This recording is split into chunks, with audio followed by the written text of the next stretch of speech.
Hello, James Blacklaw's JB Commercial Finance here, and in this video I'm going to go through 3 ways in which the bounce back loan has changed business finance. If not forever, then certainly for the foreseeable future. Number 1, the impact on fintech. So for anyone who follows videos, anyone who follows the alternative lending marketplace for businesses, you will know that fintech has been massive over the last few years to help fill in the gaps where the high street banks have said no. So the most predominant lender in this field is probably the Funding Circle, but there's been lots of others. Nuclear, so Waka, Fleximize, there's absolutely loads of them, and they've been massive for me, for a lot of clients. Tens of thousands of loans have been lent to small businesses, and they've filled a lot of gaps, and have certainly helped the economic boom over the last few years. Unfortunately, COVID has had a massive impact on those because a lot of the loans that they did are now falling into default. They've had agreed payment plans, and also they've not had the investors investing in them going forward. So it's been very problematic. They've had a bit of a negative jaws impact. So the impact on a lot of those lenders is they've now moved to become CBILS lenders. Some have applied to become bounce back loan lenders, but the impact has been catastrophic for them. So the way the bounce back loan has had an impact on these guys is the high street banks now able to go in there, offer cheap finance, which the majority of the fintech lenders haven't been able to offer. Quick, accessible, cheap finance without personal guarantees. All of a sudden, fintech lending is looking less appealing, and that's not even withstanding the fact that COVID has effectively killed the marketplace.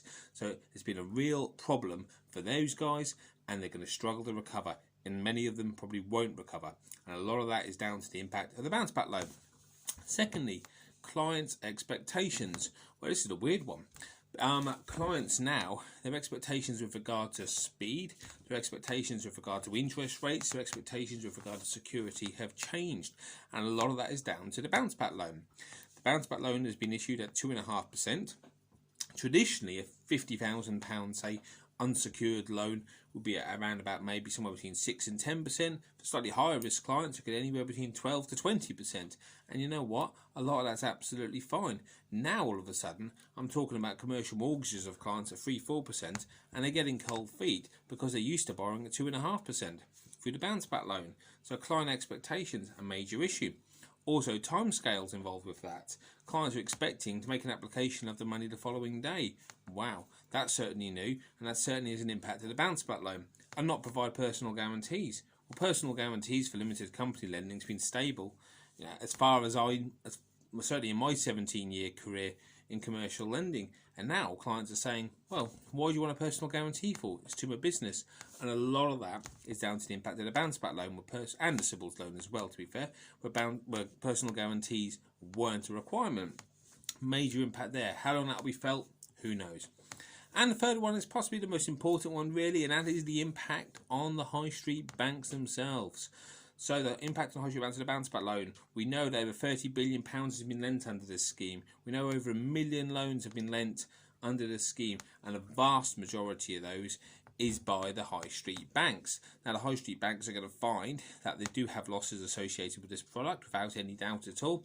And yes, the government guarantees are in place, but I think a lot of us in the industry have major doubts about the government guarantees and how many are going to pay up.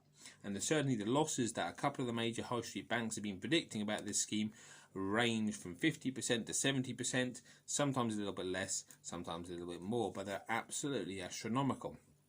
The impact is going to be huge. The impact on the clients, the current lending they've got the clients is going to be huge, and the impact on the bank's balance sheets over the next 5 years will be massive. And that could potentially lead to them cutting down commercial lending elsewhere, and that's what we've got to be fearful of. We know that a couple of the high street banks are currently not lending at all to businesses. A couple are doing on a very selective basis. And going forward, who knows what's going to happen. It's certainly not going to be business as usual. And for the high street banks to dry up their finance over the next 5 years could potentially be catastrophic for the SME community. So let's hope that doesn't happen.